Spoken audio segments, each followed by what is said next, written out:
오늘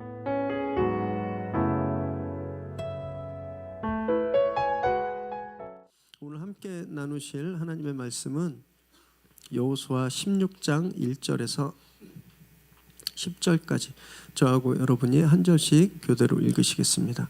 요셉 자손이 제비 뽑은 것은 여리고 샘 동쪽 곧 여리고 곁 요단으로부터 광야로 들어가 여리고로부터 베델 산지로 올라가고 베델에서부터 루스로 나아가 아렉 족속의 경계를 지나 아다룻에 이르고 서쪽으로 내려가서 야블렛 족속의 경계와 아래 베토론과 게세레까지 이르고 그 끝은 바다라.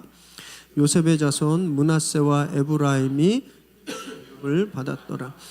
에브라임 자손이 그들의 가족대로 받은 지역은 이러하니라. 그들의 기업의 경계는 동쪽으로 아다롯 앗달에서 윗 베토론에 이르고 또 서쪽으로 나아가 민무다에 이르고 동쪽으로 돌아 다하나 실로에 이르러 야노아 동쪽을 지나고 야노아에서부터 아다롯과 나아라로 내려가 여리고를 만나서 요단으로 나아가고 또 납부에서부터 서쪽으로 지나서 가나 시내에 이르나니 그 끝은 바다라.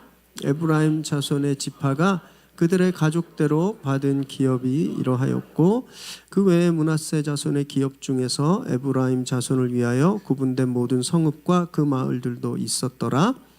그들이 게셀에 거주하는 가나안 족속을 쫓아내지 아니하였으므로 가나안 족속이 오늘까지 에브라임 가운데 거주하며 노역하는 종이 되니라. 아멘. 오늘 우리에게 주신 하나님의 말씀입니다. 제가 신학교 때 설교학 시간에 첫 시간에 교수님이 해주신 말씀이 있습니다. 그게 뭐냐 하면 설교 시간에 가족 얘기하지 마라. 득이 될 게 없다 이렇게 말씀하셨는데 근데 오늘 그래도 저희 집안 얘기를 좀 해야 될 것 같아서 좀 들려드립니다. 저희 집 형제가 3남매입니다. 3남매. 여러분들이 믿으실지 모르겠지만 제가 듬직한 맏입니다. 네. 웃으시는 분들 기억하겠습니다. 네. 맏이에요. 아래로 2살 터울의 남동생이 있고 또 그 3살 아래로 막내 여동생이 있습니다. 저희가 이렇게 3남매예요. 막내 여동생이 저하고 5살 차이가 나요. 근데 제가 빠른, 아시죠? 그 유명한 빠른 70이라 학교를 1년 일찍 들어갔습니다. 그래서 실제 학년으로는 막내 여동생과 6학년이 나는 거예요. 제가 대학 들어갈 때 그럼 막내가 어디 입학했겠죠? 중학교 들어갔죠.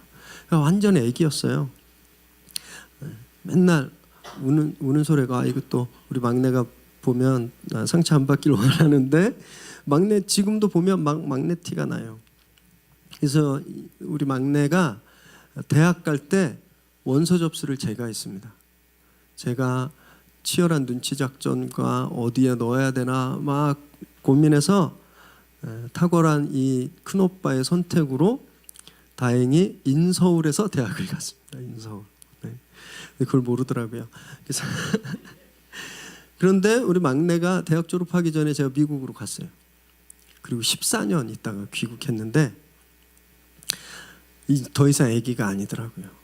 뭐 한국에서 아는 그 S 거기 있죠? 거기서 완전히 전문성을 인정받아서 굉장히 열심히 일하고 있는 거예요.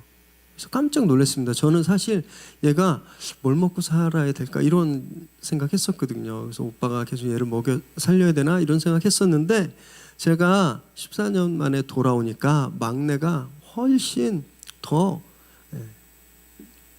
잘 산다고 말씀드리기보다는 훨씬 더 아주 든든하게 잘 생활하고 있더라고요. 그래서 지금도 부모님을 막내가 모십니다. 막내 여동생이.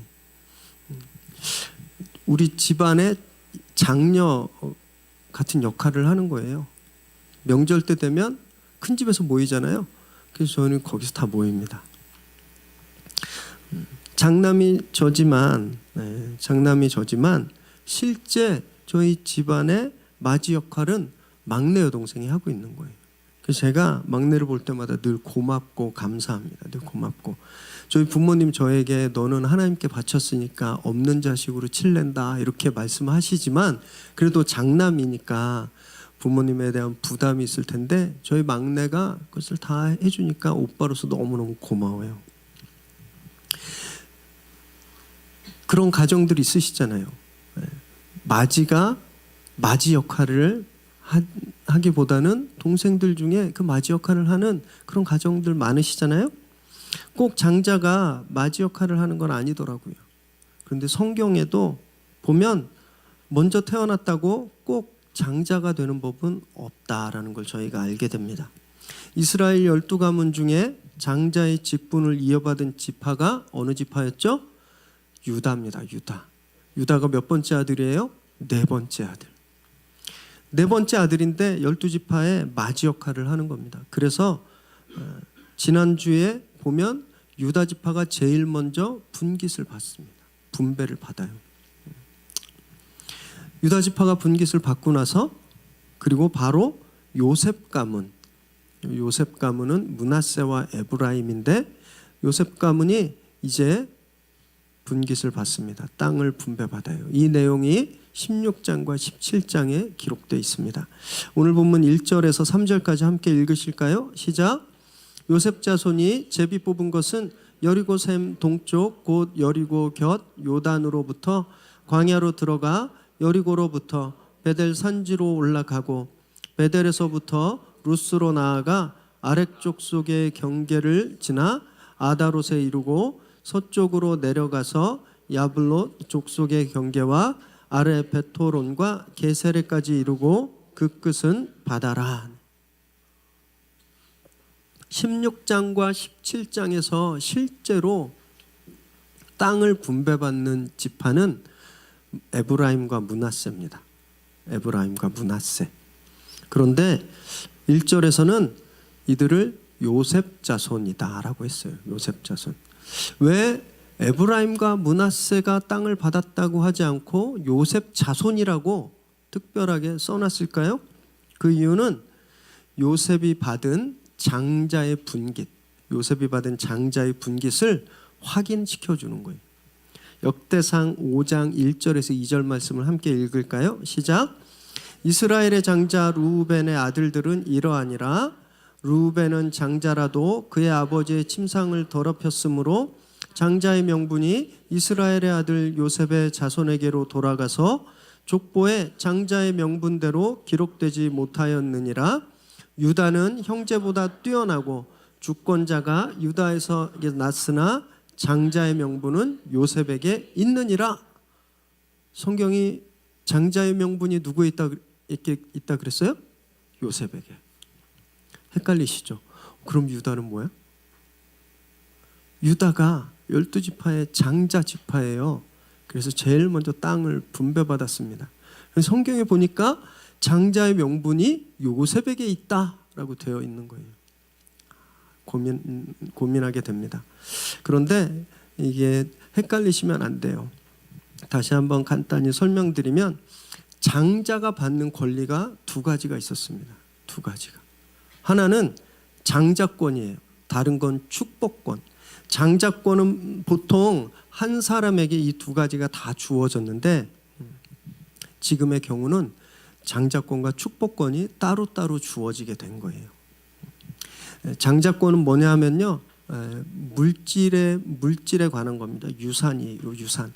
아버지의 유산을 상속받을 때 다른 형제들보다 한 분깃을 더 받는 것 플러스 알파, 이게 장자권이에요. 장자권. 실제 유산을 승계받는 것. 축복권은요, 물질적인 것이 아니었습니다. 축복권은 하나님의 약속이었어요.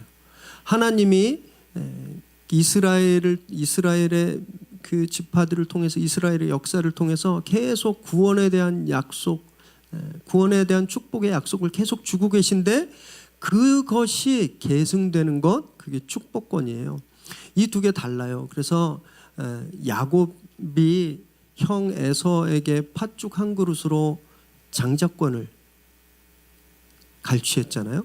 그때 에서가 그까짓 거 뭐 이러고 넘어갔어요. 그런데 나중에 자기 아버지 이삭을 속여서 무엇을 강탈하죠? 축복권. 그때는 에서가 분노했습니다. 이 두 개가 다른 거예요. 그리고 이 내용을 보셔야 됩니다. 유다 지파가 12지파 중에 장자 지파였지만 땅을 몇 개 받았죠? 1개 받았습니다. 장자의 분깃, 장자의 유산을 받지 못한 거예요. 그런데 유다 지파에서 누가 태어나죠? 왕이 태어나고 메시아가 나는 거예요. 하나님의 그 축복의 언약, 약속이 누구에게 계승되는 거예요? 유다 지파에게. 그래서 엄밀하게 따지면 유다 지파는 하나님의 축복권을 받은 지파다, 이렇게 생각하시면 돼요. 자, 그러면 장자에게 가야 되는 플러스 원, 엑스트라 원, 그 하나의 더 분깃, 그것이 누구에게 가는 것이죠? 요셉에게 가는 겁니다. 요셉. 창세기 48장 5절과 6절을 우리 함께 읽어보실까요? 시작. 내가 애굽으로 와서 내게 이르기 전에 애굽에서 내가 낳은 두 아들 에브라임과 므낫세는 내 것이라. 루벤과 시므온처럼 내 것이 될 것이요, 이들 후에 내 소생은 내 것이 될 것이며 그들의 유산은 그들의 형의 이름으로 함께 받으리라. 야곱이 죽기 전에 자녀들을 축복합니다. 유언을 남겨요. 그런데 이 요셉의 공로가 너무 큰 거예요. 요셉이 아니었으면 가나안에서 굶어 죽고 다 풍비박살 날 수 있었던 집안인데, 요셉이 이스라엘 가문 가족들을 애굽으로 불러서 고센 땅에 정착하고 그 기근을 피하게 했어요. 그래서 그 공로 때문에 야곱이 축복할 때 요셉의 아들들에게, 이 요셉의 아들들이니까 자기에게 뭐가 돼요? 손자. 자기 손자들을 아들의 반열로 높입니다. 내 아들로 삼겠다. 그래서 삼촌들, 여기서 말하면 내 형들이라고 하는데 삼촌들과 똑같이 분깃을 주겠다 그러는 거예요. 그러니까 요셉이 몇 개의 분깃을 받은 거예요? 2개. 그래서 오늘 말씀에서 요셉의 자손에게라고 말하고 있는 겁니다. 요셉이 받은 그 분깃, 장자의 분깃, 그것을 확인시켜주고 그것이 이루어졌다라는 것을 우리에게 보여주고 있는 거예요. 아직도 긴가민가 하시는 분들을 위해서 제가 노란 손을 준비했습니다. 표를 한번 보실까요? 표? 네. 자, 야곱의 아들들이 몇 명이에요? 12명. 이렇게 12명이에요. 그리고 요셉의 아들들을 야곱이 자기 아들로 승격시켰어요. 그러면 총 아들이 몇 명인 셈이에요? 네? 아니, 12명에 둘 더 오는 거잖아요. 그럼 몇이에요? 14이죠. 14. 14 중에 레위가 구별된 지파로 분깃을 받지 못했잖아요. 그럼 몇이에요? 13. 요셉이 받을 걸, 요셉이 아들들이 받고 요셉이 없어요. 그럼 요셉도 하나 빼면 몇이죠? 12. 그래서 12지파가 저렇게 되는 거예요. 이렇게 현실적인 장자권을 얻게 되죠. 므낫세와 에브라임이. 이 영토는요, 가나안 서쪽 지역 중에서 가장 기름지고 안전한 땅이었어요. 한번 지도를 한번 보여주시겠어요? 네. 가나안 동쪽이고 요단이고 가나안 서쪽에 정중앙입니다. 정중앙. 평야지대, 곡창지대, 그리고 이방 족속과 맞물려 있지 않는 가장 좋은 땅을 지금 이 요셉의 아들들이 받게 되는 거예요. 4절과 5절을 한번 읽어볼까요? 4절과 5절 시작. 요셉의 자손 므낫세와 에브라임이 그들의 기업을 받았더라. 에브라임 자손이 그들의 가족대로 받은 지역은 이러하니라. 그들의 기업의 경계는 동쪽으로 아다롯 아달에서 윗 베토론에 이르고. 제가 GBS나 성경 강의할 때마다 매번 강조하는 말씀이 있는데, 색연필로 사람의 이름에 밑줄 치고 장소에 밑줄 치고 시간에 밑줄 치셔라, 이런 말씀을 많이 드렸죠. 그러면 성경이 달라 보인다고 말씀드렸습니다. 자, 4절에 사람 이름에 밑줄 한번 쳐보세요. 사람 이름에. 그리고 5절에 사람 이름에 밑줄 치시는 거예요. 자, 4절에 보면 요셉의 자손 중에 누구의 이름이 먼저 나오죠? 그 다음에 누가 나와요? 자, 4절에서 므낫세가 나오고 에브라임이 나왔어요. 자, 5절에선 누가 먼저 땅을 받죠? 이상하시죠? 지금까지 장자 순으로 땅을 분배받았어요. 그러면 므낫세가 장남이고 에브라임이 차남이면 땅 분배를 누구부터 해줘야 돼요? 므낫세. 물론 성경을 좀 더 아시는 분들은 이미 동쪽에서 므낫세 절반이 받지 않았느냐? 그건 제가 므낫세 할 때 설명드리겠습니다. 그건 특별한 케이스예요. 서쪽을 분배하는데 므낫세가 아니라 에브라임부터 분배하고 있는 거예요. 무슨 차이가 있는지 아세요? 4절에서는요, 태어난 순서에 따른 기록이에요. 므낫세가 먼저 태어났고 에브라임이 먼저 태어났고, 그 반면에 5절엔 영적인 순서에 따른 기록입니다. 에브라임이 요셉의 둘째 아들인데 영적으로는 첫째 아들이라는 걸 우리에게 말씀하고 있는 거예요. 무슨 일이 일어났을까요? 이 둘 사이에. 그래서 창세기 48장 12절에서 14절을 한번 읽겠습니다. 시작.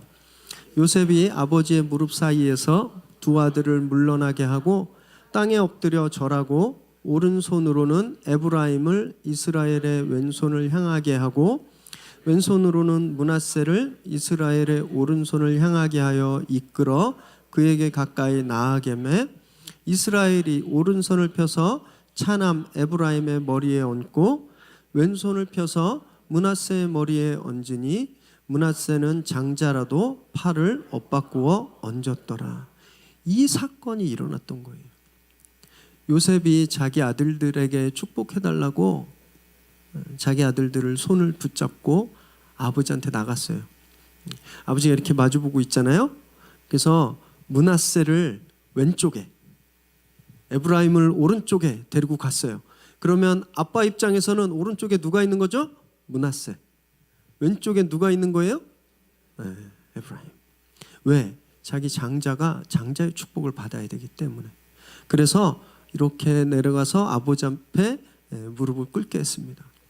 그런데 이상한 일이 생긴 거예요. 야곱이 손을 이렇게 뻗어서 축복해 줘야 되는데 손을 엇갈렸어요. 그러면 오른손이 누구에게 가 있는 거죠? 에브라임. 에브라임이 장자의 축복을 받게 되는 거예요. 그걸 보니까 요셉이 어땠겠어요? 깜짝 놀랐겠죠. 아니, 우리 아버지가 돌아가실 때가 다 되셔서 누가 큰아들인지 모르시나? 진짜 그렇게 놀랐어요. 그래서 아버지를 말렸습니다. 아버지를 말려요. 48장 17절에서 19절 시작. 요셉이 그 아버지가 오른손을 에브라임의 머리에 얹은 것을 보고 기뻐하지 아니하여 아버지의 손을 들어 에브라임의 머리에서 므낫세의 머리로 옮기고자 하여, 아버지가 엇갈리니까 그게 마음에 안 드는 거예요. 장남은 얘인데. 그래서 아버지의 손을 들었어요. 그래서 손을 바꿔주려고 했습니다. 자, 18절 시작. 그의 아버지에게 이르되 아버지여 그리 마옵소서. 이는 장자이니 오른손을 그의 머리에 얹으소서 하였으나 19절. 그의 아버지가 허락하지 아니하며 이르되 나도 안다. 내 아들아 나도 안다. 그도 한 족속이 되며 그도 크게 되려니와 그의 아우가 그보다 큰 자가 되고 그의 자손이 여러 민족을 이루리라 하고. 착각한 게 아니었다는 거예요. 나도 큰 손자가 누군지 둘째 손자가 누군지 안다. 나도 알아. 그런데 작은 녀석이 더 크게 되는 거야. 작은 녀석이 장자의 권한을 받는 거야 라고 이야기한 거예요. 왜 그랬을까요? 궁금해졌습니다. 아니, 노인네가 이렇게 어깨도 많이 상하고 손들기도 힘드셨을 텐데 이렇게 하려면 얼마나 더 힘들었겠어요. 그리고 왜 그것이 중요했을까요? 이렇게 상상할 수도 있죠. 야곱이 몇째 아들이었죠? 둘째. 야곱과 에서가 리브가의 태 중에 있을 때 하나님이 뭐라고 예언하셨어요? 형이 아우를 섬기고 아우가 큰 자가 될 거다. 어쩌면 야곱이 자기 앞에 나온 므낫세와 에브라임을 보면서 자기를 떠올렸을 수도 있지 않았을까요? 그래서 손을 엇갈려서 일부러 그렇게 축복해 줄 수도 있었을 거예요. 어떤 이유로 그랬는지 간에 중요한 건 하나님께서 이런 야곱의 엇갈린 축복을 인정하셨다라는 겁니다. 성경에 보면 하나님이 그것을 꾸짖지 않으셨어요. 그리고 실제로 야곱의 축복대로 에브라임이 계속 그런 장자의 축복을 누립니다. 그들이 받은 땅이 가장 중요한 땅 중심지였고 핵심에 있었어요. 6절에서 8절 우리 한번 읽을까요? 오늘 본문 시작. 또 서쪽으로 나아가 북쪽 믹므다에 이르고 동쪽으로 돌아 다하나 실로에 이르러 야노아 동쪽을 지나고 야노아에서부터 아다롯과 나아라로 내려가 여리고를 만나서 요단으로 나아가고 또 답부아에서부터 서쪽으로 지나서 가나 시내에 이르나니 그 끝은 바다라. 에브라임 자손의 지파가 그들의 가족대로 받은 기업은 이러하였고. 한 번 더 지도를 보여주십시오. 여기가 에브라임 지파예요. 에브라임 지파의 경계에 여리고, 아이, 베델, 베토봇 다 굉장히 중요한 도시들이 있어요. 여러분, 지금 이들은요 자기가 원하는 땅을 달라 그래서 받는 게 아니잖아요. 어떻게 땅을 분배받고 있어요? 제비 뽑아서 받는 거예요. 에브라임이 제비를 뽑았더니 저 좋은 땅이 뽑힌 거예요. 그럼 누구 뜻이에요? 하나님 뜻. 하나님이 야곱의 축복을 인정하시고 지금 그것을 이루어 주시는 거예요. 저것이 얼마나 중요했냐면 물이 많고 목지가 많아서 잔디도 많고 농사짓고 양을 치기에도 너무너무 좋은 곳이었습니다. 또 하나 이곳이 이스라엘이 제일 먼저 가나안을 건너고 이스라엘이 제일 먼저 점령한 지역이었어요. 저 중부 지역을 점령하고 그 다음에 남부 전쟁을 하고 그 다음에 북쪽을 점령했죠. 그리고 길갈이라고 하는 베이스 캠프 헤드쿼터 거기하고 굉장히 가까운 곳이었습니다. 이 말은 무슨 말씀이냐면 이미 점령된 곳이라는 거예요. 이미 문제가 없는 곳이라는 거예요. 이미 거기에는 위협할 만한 적들이 없어요. 무슨 말씀인지 아시죠? 가장 좋고 가장 기름지고 가장 평안한 땅을 그들이 받았다라는 거예요. 에브라임은 그래서 늘 주도적인 역할을 했습니다. 주도적인 역할. 나중에 솔로몬 이후에 남과 북이 분열하죠. 남쪽의 왕은 누구였을까요? 굉장히 많이 헷갈리세요. 저는 이걸 어떻게 외웠냐면 남남북녀, 북 여로보암, 남쪽은 르호보암. 아셨죠? 북녀만 기억하시면 돼요. 남쪽에 르호보암 왕이 되었을 때 이스라엘 지파 장로들이 찾아갔어요. 당신 아버지 솔로몬이 우리를 채찍으로 다스렸는데 당신이 우리에게 좀 선정을 베풀지 않겠느냐? 그때 르호보암이 어르신들 원로원의 그 권면을 받았으면 됐는데 너무 어리석었어요. 자기와 같은 혈기왕성한 젊은 그 내각의 권면을 받아들여서 나는 너희를 쇠멍둥이로 다스릴 거다 이렇게 이야기합니다. 그래서 북쪽에 10개 지파가 갈라서게 되죠. 그래서 남과 북이 갈리거든요. 그렇게 남과 북이 갈려서 북이스라엘이 세워질 때 가장 주도적인 역할을 했던 지파가 에브라임이에요. 그래서 그 북이스라엘의 첫 번째 왕 누구? 북녀 여로보암. 여로보암이 에브라임의 지파 사람이었습니다. 그래서 성경에 보면 유다여 에브라임이여 이런 얘기들이 나오거든요. 유다는 남유다를 말하는 거고 에브라임이여 이건 북이스라엘 전체를 이야기하는 거예요. 그만큼 에브라임이 굉장히 강력했고 파워가 있는 지파였습니다. 그러면 이런 질문이 생기겠죠. 하나님은 왜 차남이, 작은 사람이 크게 되는 걸 원하실까? 하나님의 관심이 늘 그렇게 작은 자들에게 있기 때문에 그렇습니다. 이삭 한번 보실까요? 이삭이 사라의 아들로는 첫째지만 아브라함의 아들 중에서 몇째예요? 둘째예요. 야곱 둘째였어요. 유다 넷째 아들이죠. 요셉은 끝에서 두 번째. 하나님은요 늘 떨어져 있는 사람, 변방에 있고 기득권에서 멀고 힘에서 먼 그런 사람들을 들어서 늘 역사하시더라고요. 그래서 하나님의 위대함과 하나님의 강하심을 드러내시는 걸 좋아하시는 분이세요. 이들만 그런 게 아닙니다. 다윗 왕 몇째였는지 아세요? 막내예요. 많은 분들이 헷갈려요. 다윗 왕에 대한 성경 구절이 두 개가 있는데 한 구절은 사무엘 앞에 이새가 그의 아들 7명을 다 지나가게 하더니 그런데도 못 찾아서 다윗을 불러왔거든요. 그러면 다윗이 몇 번째예요? 8번째죠. 그런데 다른 구절에는 다윗은 이새의 7번째 아들이니 이렇게 나와 있는 게 있어요. 이 성경의 난제 중에 하나예요.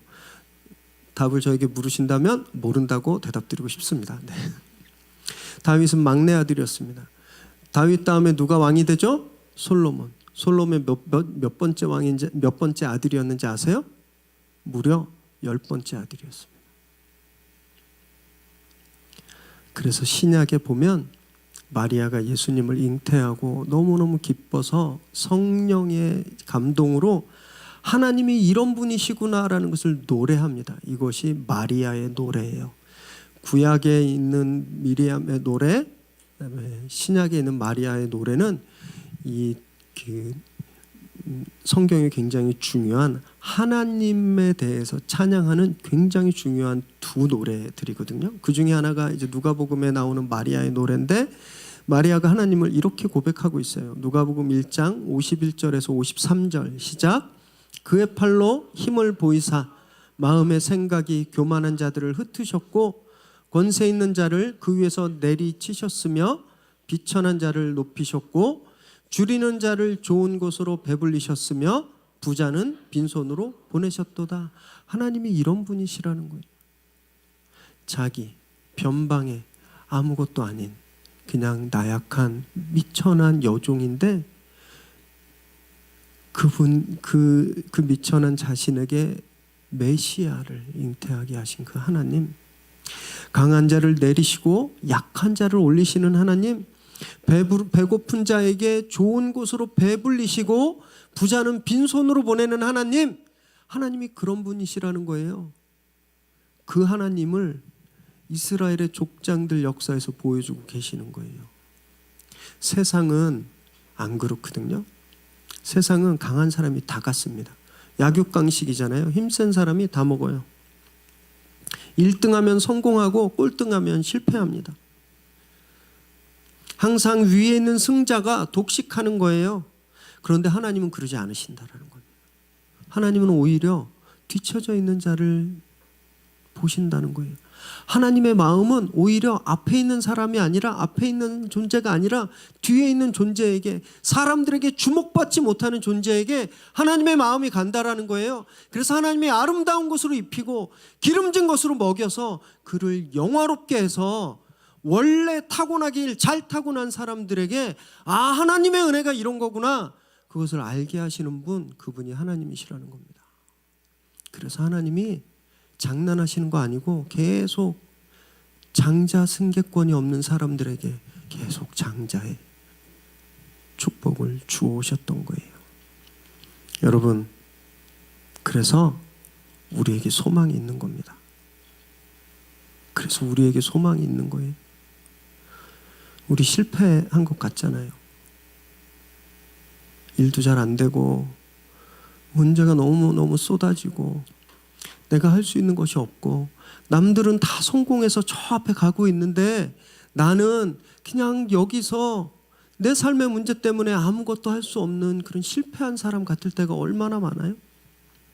뭘 해도 안 되고 나는 중심이 아닌 변방에 계속 소외되고 있는,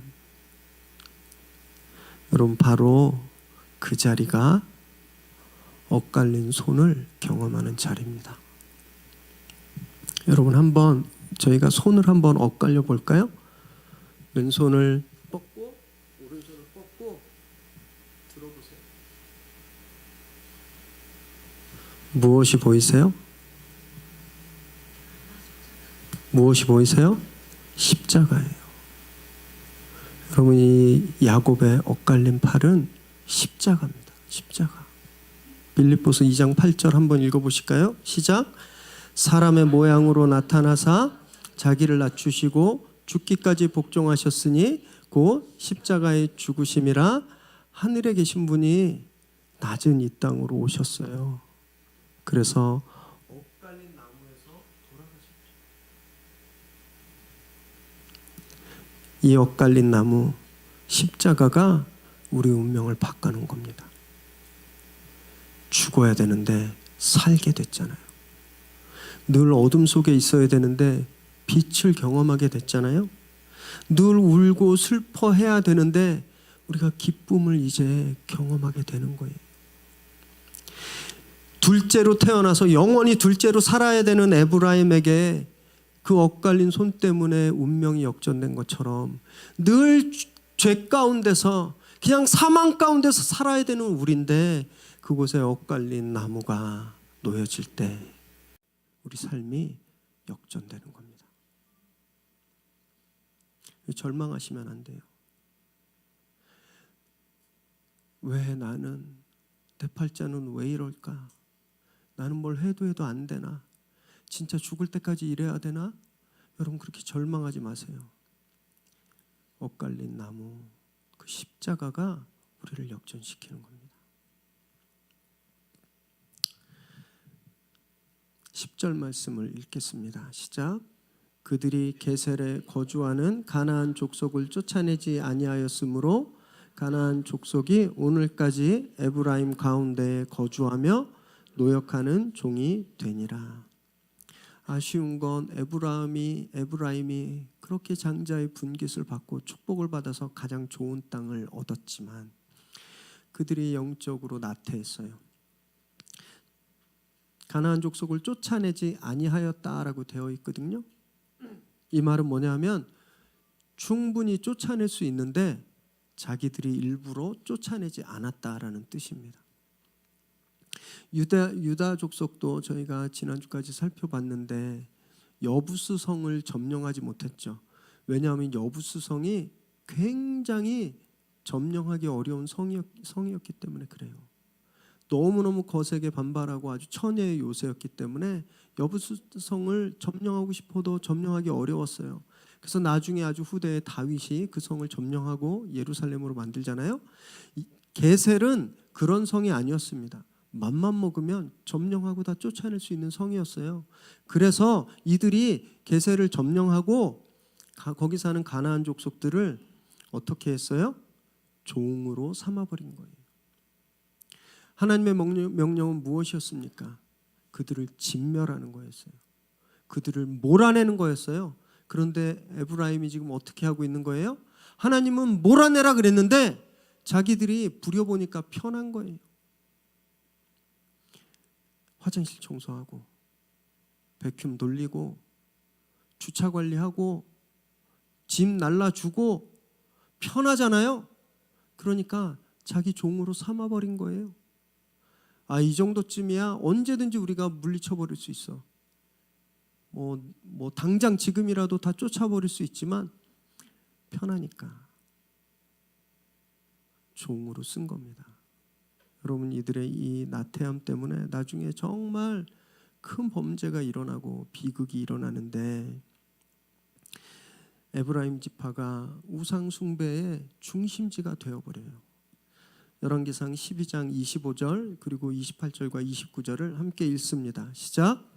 여로보암이 에브라임 산지에 세겜을 건축하고 거기서 살며 또 거기서 나가서 분우엘을 건축하고 이에 계획하고 두 금송아지를 만들고 무리에게 말하기를 너희가 다시는 예루살렘에 올라갈 것이 없도다.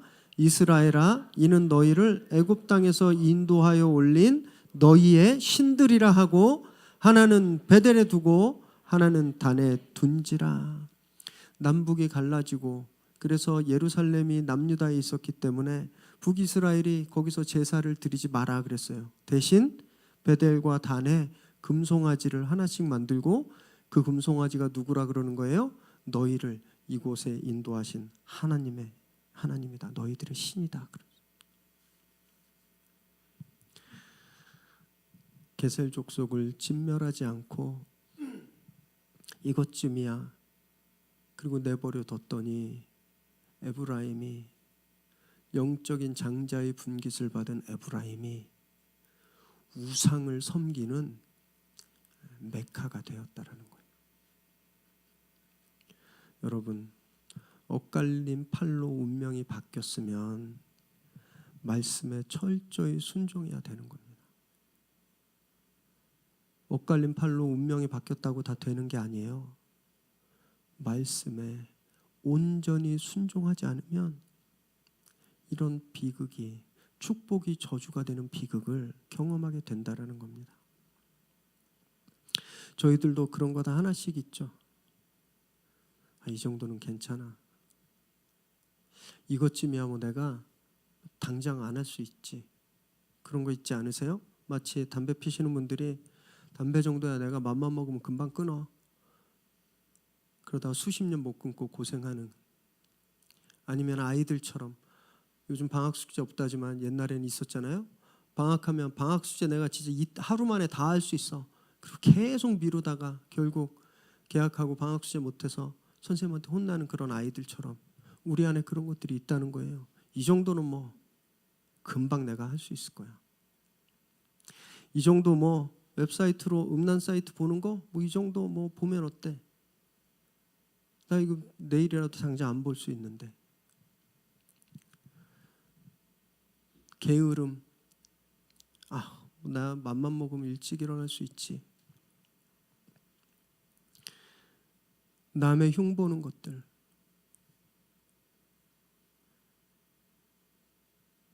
낭비하고 소비하는 것들. 우리를 편하게 하니까, 우리를 자극하고 우리를 유익하게 하는 것들. 그래서 하나님이 그런 것들을 다 진멸하라, 다 멸하라 하셨지만 남겨두고 있는 것들이 있으시잖아요. 여러분, 우리가 그것을 십자가 앞에서 완전히 진멸해야 합니다. 그래야 비극을 경험하지 않을 수 있어요.